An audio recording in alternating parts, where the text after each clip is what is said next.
श्री स्वामी समर्थ. शुभ सकाळ सगळ्यांना. माझ्या सकाळची तर सुरुवात एकदम बेकार झालेली होती, कारण मी सोमवारी संध्याकाळी 10 वाजता आलो आणि हे झाड मला दिसलं. आल्या आल्या माझं तर पहिल्यांदा किती वाजता पण होते, पहिला झाडांकडं नजर असत्या.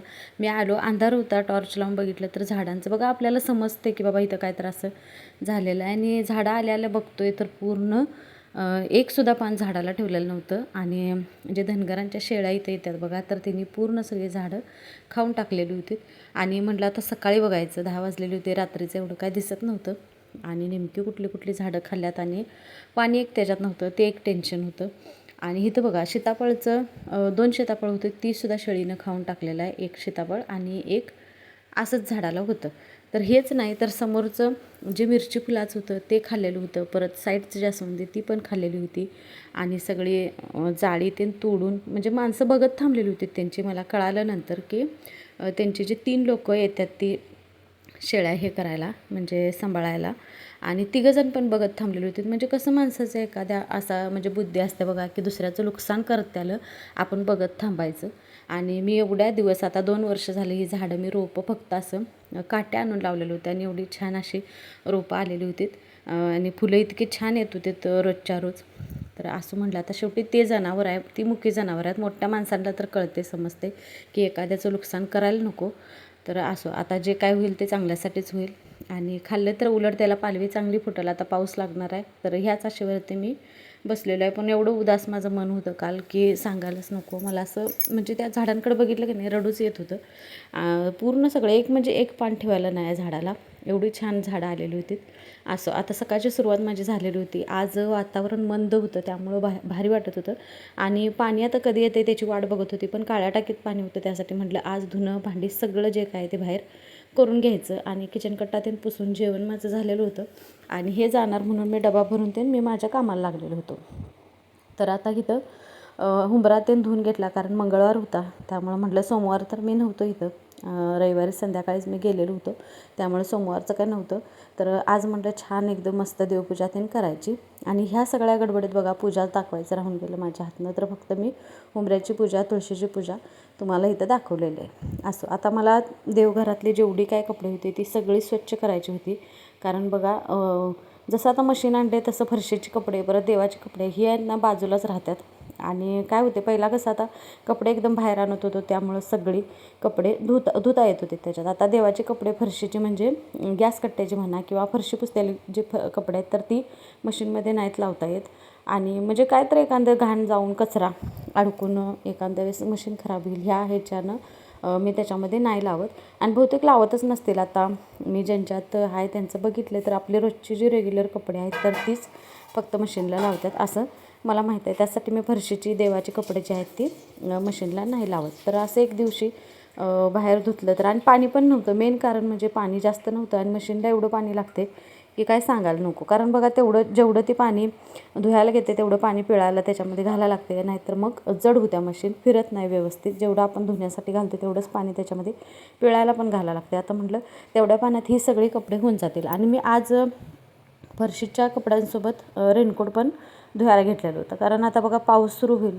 आणि मग सुरू झाल्यानंतर अचानक आता पाऊस पडायला लागला तर मग धुतलं तर मग ते वाळणार नाही व्यवस्थित. म्हणून म्हटलं की आज रेनकोट जे आहेत ते एक एक एक एक धुवून ठेवायचं. आता ह्या तिघांचे रेनकोट जे आहेत ते मी नंतर धुणार होतो, आणि फक्त ह्यांचा पहिला रेनकोट म्हटलं धुवून घ्यावा. पोरांची काय आता शाळा सुरू नाही आहे आणि पाणी तेवढंच आहे त्याच्यामध्ये मला हे करायचं होतं. तर आता इथं कपडे ते आणून ठेवल्यानंतर काळूच बघा ती इथं बसूनच राहिली. आणि आज माझं काम लवकर आवरलेलं होतं, त्यामुळं म्हटलं की कपडे भांडे आता बाहेरच करायचे. आज एक दिवस मी सुट्टी घेतलेली होती कामाला, म्हणजे सोमवारपासून जायचं होतं, पण सोमवारी आम्ही दिवसभर तिकडं थांबल्यामुळं कामाला मला जाता आलं नाही. आणि हे पण घरात असलेत की मग आणि मेन म्हणजे आम्ही तिकडं होतो, त्यामुळं मेन म्हणजे कामाला गेलेलो नव्हतो. आणि आज जायचं होतं कामावरती, पण माझं आता हे एवढं सगळं काम आम्ही येताना तिकडनं आल्यानंतर संध्याकाळी कपडे बदललेली, परत फरशीचे कपडे, परत हे आता रेनकोट हे सगळं धुवायचं होतं. त्यासाठी म्हटलं की आज सुट्टीच घ्यावी आणि हे सगळं काम आवरून मग दुसऱ्या दिवशीपासून कामाला जावं असं विचार केलेला होता. तर आता रेनकोट इथं धुवायला घेतलेलं आहे. आधी मी देवाची कपडे धुवून घेतली, परत घरातली घेतलीत आणि मग फरशीचे मग हे रेनकोट त्यांनी घेतलं. कारण बघा पाणी जेवढं आहे त्याच्या हिशोबावरती मला धुवायचं होतं परत. आणि आता हे किती दिवसानं पाणी येणार आहे माहीत नव्हतं, त्यासाठी म्हटलं की थोडं थोडं पाणी घेऊन आपलं धुवून काढावं. तर रेनकोट इतका दिवस म्हणजे गेल्या पावसाळ्यात जे ठेवलेलं होतं त्याच्यावरती मी आत्ता ह्यो धुवायला काढलेला होता वापरल्यानंतर. आणि चेन उघडून मी अशी घासत होतो आणि कप्पा उघडून बघितला एका वेळेस त्याच्यात पाणी जाते का नाही म्हणजे चेक करायसाठी. आणि चेन लावलेलं आहे म्हणून मी फक्त उघडून बघितलं तर 200 रुपयाची म्हणजे 100च्या 2 नोटा मला सापडल्या त्याच्यामध्ये. बघा आता कधीही नाही ठेवले असतील त्यांनासुद्धा माहीत नसेल. आणि आज लाभच झाला म्हणायचा. सकाळपासून मन एवढं उदास होतं ह्या झाडांकडे बघून. आणि 200 रुपये मिळाल्यानंतर मी एवढे हरकून खुश झालो. आता हे ह्यांना व्हिडिओ बघितल्यावरच माहिती होणार, कारण मी तर नाही सांगितलं त्यांना की मला त्यांच्या ह्याच्यामध्ये 200 रुपये सापडलेत. आणि मेन गोष्ट म्हणजे जे मी वाळायला तिथं ठेवले जिन्यावरती ते तिथंच राहिलेले आहेत अजून पण. ते पैसे तिथंच आहेत. मी आता व्हिडिओ एडिट करायला लागलो आहे, अजून पण तिथंच आहेत. कुणाच्याच लक्षात नाही की तिथं 200 रुपये आहेत. असं वाटते आपण हरकतो एखाद्या गोष्टीसाठी की आपल्याला हे सापडलं ते सापडलं, पण कामाच्या गडबडीत बघा ते सुद्धा आपल्याला लक्षात नसते की आपल्याला ह्या वस्तू सापडल्या. आता कपडे एवढे होते म्हटलं सुहानीला मला वरती ठेवू लाग कपडेही, कारण एका बारडीतनं जात नव्हती त्यामुळं. तर आता इथं कपडे दारातलं सगळं स्वच्छ करून घेतलं आणि कपडे वाळत घालून आलो. आता हे संध्याकाळचं टायमिंग आहे बघा, आम्ही 5 वाजताचं. तर जेवून खाऊन मस्त व्हिडिओ ते टाकले, सगळं आवरलं आणि निवांत आपलं थोडीशी झोप घेतली. आणि संध्याकाळच्या हे टायमिंगला आम्ही चाललेलो होतो मंडईत.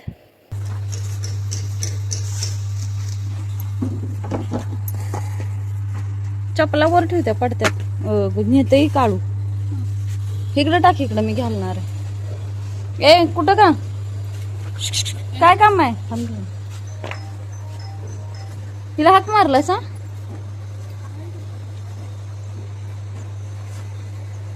कुठली घेतलास पिशवी?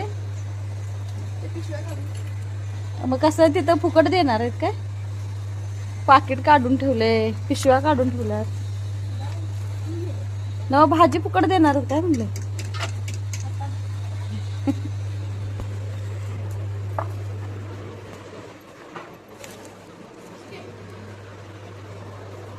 सो आणि मोटर लावलं काय? आ ती घ्या की गाडी.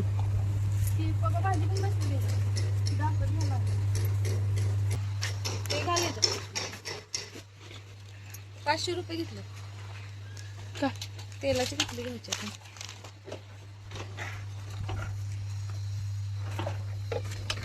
हे पाण्याचे सोडा म्हणून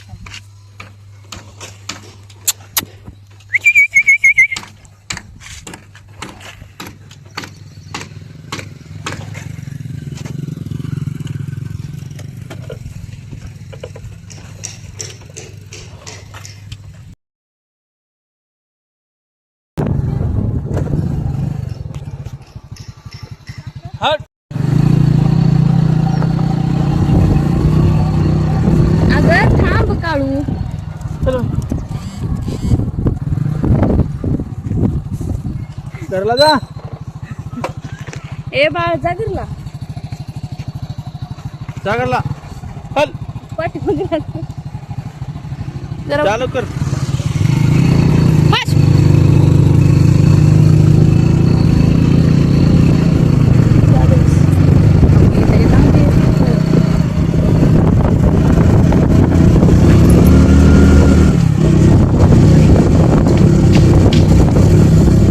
तर ह्या मॅडम तयारच झाल्या बघा. आम्ही बाहेर पडतानाच आळस देऊन बाहेर आपले यायला तयार झालेले. आता हिला आम्ही काय करायचं म्हणून परत घरला आलेलो आहे बघा. रस्ता तुम्हाला दिसत आहे. परत घरला आलो, तिला सोडलं आणि मग आम्ही गेलेलो आहे. आणि कुठं जाईल तिकडं काळू संघ येते. आम्ही लांब जाणार होतो रंकाळ्याकडं, त्यामुळे तेवढ्या लांब नेणं तिला शक्य नव्हतं, कारण कुत्री मागं लागतात आणि मग दुसरी कुत्री बारक्या कुत्र्यांना बघितले की चावायला बघतात. त्यासाठी आता मनूला आम्ही आणलेलं होतं, म्हणजे मांजराचं पिल्लू एक आणलेलं होतं. परवा बघितलं ते, आणि जे नको होतं तेच मिळालं बघा. कारण रविवारी आम्ही बघितलेलं होतं संध्याकाळची मांजरं, आणि सोमवार आमचा तिथंच गेलेलं होता. मग हे मंगळवारी संध्याकाळी म्हणजे 5-6चं टायमिंग आहे हे, त्यावेळेला आम्ही मांजर आणायला गेलेलो होतो.